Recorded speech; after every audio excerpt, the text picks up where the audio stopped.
So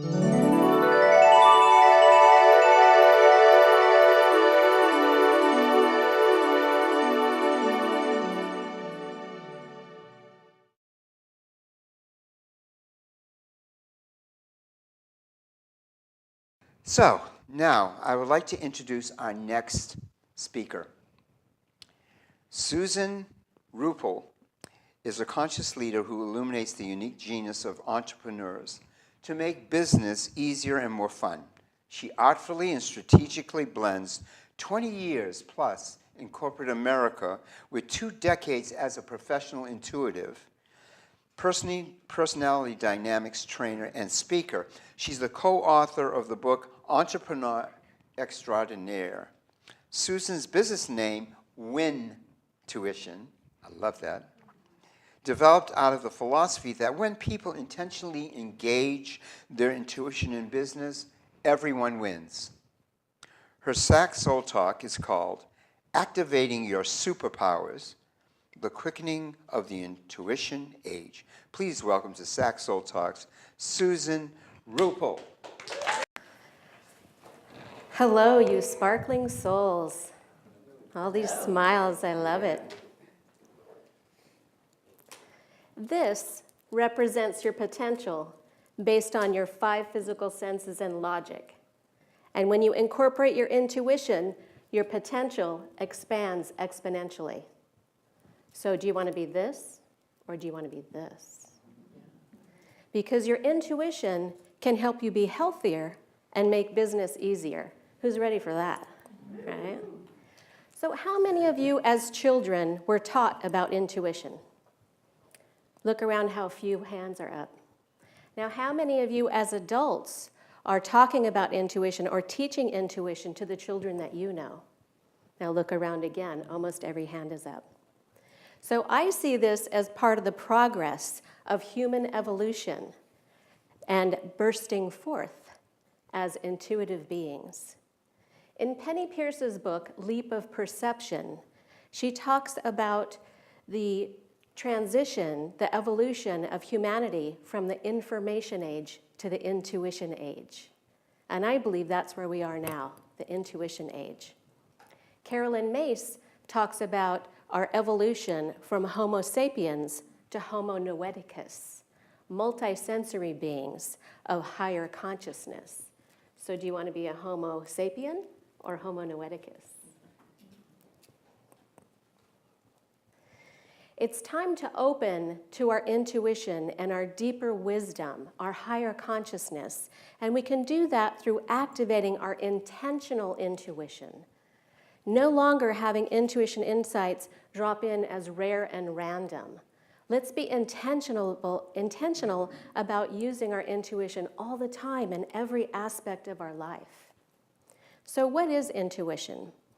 Webster says it's the direct perception of truth, fact, etc., independent of any reasoning process. That's my world. Some other definitions of intuition that I like is Dr. Wayne Dyer said that if prayer is you talking to God, then intuition is God talking to you. I love that. And one of my teachers, Carol Reitberger, says intuition is the voice of the soul. Albert Einstein got most of his amazing discoveries intuitively first, and then he proved them with science. And he said, the intuitive mind is a sacred gift, and the rational mind is a faithful servant. We have created a society that honors the servant and has forgotten the gift. So true. Everyone is born intuitive. It's part of our human nature. And yet, sadly, our communities, our society tends to condition it out of us because it so rewards left brain thinking, that logical thinking. In fact, a friend of mine used to work for a very well-known financial institution, and when she went to work there, they made her sign an agreement that she would not use her intuition at work. Yes, I find that sad. Yes. Because when you operate with only your 5 physical senses and logic, it's like seeing the world in black and white. It's like going around with one arm tied behind your back. And when you incorporate your intuition, not to replace your intellect, but to augment it, I called that the I-squared quotient, it's exponentially more powerful. It's like seeing the world in technicolor. Malcolm Gladwell, in his book Blink, says, there can be as much value in the blink of an eye as in months of rational analysis. In the early 90s, I was working in the corporate world in information technology. And I was working crazy long hours. I wore a pager, remember those? We called them our electronic leash. And I had no life balance. It was work, work, work, and very little play. So when I got called in on my birthday, on the way to go out to dinner for my birthday, that was it. I had this aha moment that there's got to be more to life than this. And so I was open to what that more could be. And I was talking to my friend that I worked with, and he had just started taking a class in clairvoyance, in clear seeing, visual intuition. And he was coming to work every week and telling me these amazing things he was learning to see and to know. And I said, that's for me. Maybe that's something new and different. I'm ready for that. So I took the class. And ironically, I almost dropped out of the class because I thought I wasn't intuitive. I was getting a lot of the same information, but I wasn't seeing it visually with my inner eyes. The other students were talking about, oh, I'm seeing these pictures and I'm seeing these videos. And I'm like, well, maybe I'm not intuitive. But in a moment of synchronicity, I ran across a book by an MIT scientist, Pete A. Sanders, and the book is called You Are Psychic. And that was my first exposure to the concept that we have 4 primary intuitive senses. There's that clairvoyance, that clear seeing. There's auditory intuition, with listening with our inner ears. There's kinesthetic intuition, where we get intuitive insights through our physical body. And there's direct knowing, where information drops in and we know it without having read it or studied it or been taught it. And so what I realized at that time, that my highest intuitive sense was direct knowing. So I then continued to study intuition and take classes. And as I developed all 4 intuitive senses, I started doing general intuitive readings and teaching basic intuition classes. And then I ran across an audio program by Carolyn Myss called Why People Don't Heal. I was fascinated. It was my first exposure to the concept of medical intuition, that we can tune in intuitively to the body's wisdom and understand the underlying cause of health challenges and what to do about it. In fact, Carolyn Myss and Dr. Norm Shealy are the ones that coined the term originally, medical intuition. And so I studied some medical intuition with Carolyn Myss, and then I did more extensive studies with Carol Reitberger. And I started doing medical intuition readings, consultations, and I would teach my clients as well how to access their own inner physician, their own intuitive body wisdom, so that they could listen to their body's whisperings without waiting for the medical 2x4 to happen, right? Because the less we listen to the whisperings, the louder they get. Here's a good example, an interesting example of one of my medical intuition clients. She came to me and she said, I'm allergic to all but about 10 foods. I've been to doctors, I've been to allergists, I'm at the end of my rope, you're my last resort. Well, I've heard that from other medical intuition clients, and I probably will again. So when I looked at the underlying cause of what was going on with her, she had very traumatic meal times. And she would often stand up and gobble a little food, and she had a very traumatic life at that time. And so when we created a plan for her where she would make a nice place setting for herself with a placemat, maybe flowers, maybe some nice music. She'd always have a real plate, not a paper plate, silverware, cloth napkin. She would take the time to really enjoy the meal, appreciate the food.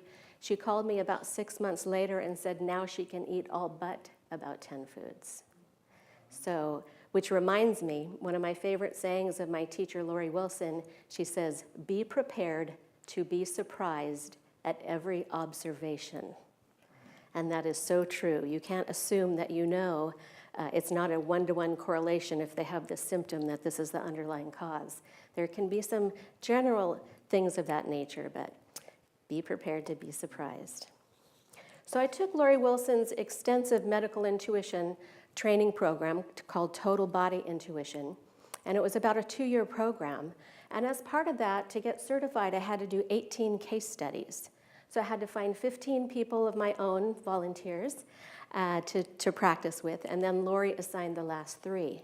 So of course, what am I going to do? I'm going to enroll my friends, my family, my colleagues, right? And so I called up Lori one day. I said, I'm having a challenge, Lori, because I know these people, and I often know stuff already about their health, and that's getting in my way of being neutral. And so she said, take the consent forms, fold them up, put them in blank envelopes, mix them up, and then pull one and hold it and tune into the vibration of the person whose signature is on that consent form.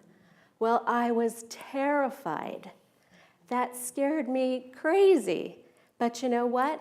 It made it easier. It was easier, and I got more insights because my left brain was out of the way. So as part of the process, I would review each body scan with each client, observation by observation, and they would score me 1 to 5. So 1 is like, nah, I don't think that's me, and 5 is, oh, that's totally me, right? So then after I got them scored by the client, I would pass them on to the student teacher because Lori was training some other people to be instructors of her amazing protocol. And so the student teacher would rewind time and observe me intuitively doing the scan. So she's looking at the client and me and the accuracy and the style and technique that I was using to do those scans. And then she would send the scans on to Lori, the founder of this system, and Lori would rewind time to do 2 different points in time. So she would also score me on accuracy and style, and she would score the student teacher observing me intuitively and score her on accuracy and style. That's pretty amazing, huh? So that really opened even further my perception of what's possible with intuition. So then 2 things happened. I started going to women's business networking events to promote myself, my medical intuition services, and my medical intuition clients started saying, oh, this is great. You're helping me with my health. Can you do the same thing with my business? And I said, sure. So I did some additional studies with Lori and started focusing my work on business intuition. And because your business has its own innate intelligence, whether you're a one-person business or a huge corporation, the business has its own innate intelligence that can be tuned into so you can get the guidance and the information and the insights that you want. I like to say your business has a mind of its own. Would you like to know what it has to say? So imagine, you've probably all seen this universal remote, right? You use it to tune into the TV show or the movie or the music that you want to enjoy. Well, imagine this universal remote is your intuition. You can tune into the innate intelligence of your business, get a clearer vision, specific strategies, and a prioritized action plan. You can tune into your ideal target market, know what they want from you, how they want it branded, messaged, packaged, and delivered. You can tune into your existing clients, know what more they want and need from you. You can tune into your website and observe your ideal target market looking at your website and how are they reacting or responding to your website. You can tune into your events. You can tune into your book. You can tune into your art, as Barb talked about, right? So you can tune in and know things to be able to optimize, make business easier. It's like having instant market research. You can tune in and know right now.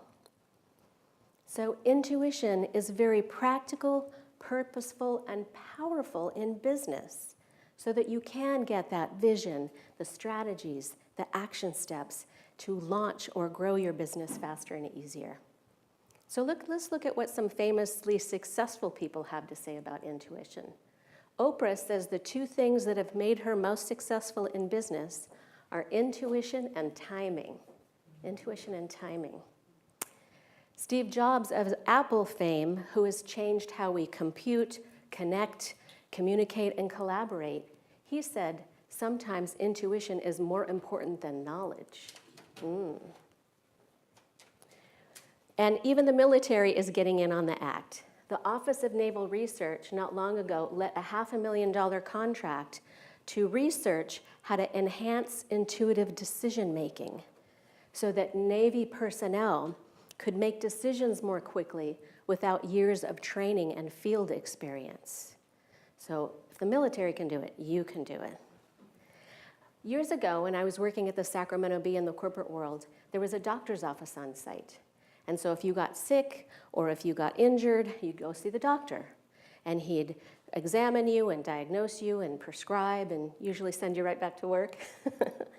And so imagine instead that a company has a chief intuition officer as part of the management team that can help the employees be healthier and also help guide the direction of the business. So I'd like you to imagine with me for a moment. So if you'll close your eyes, please.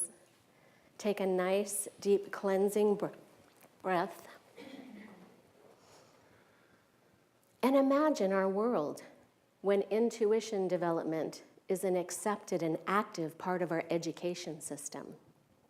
It's being taught to children in K through 12.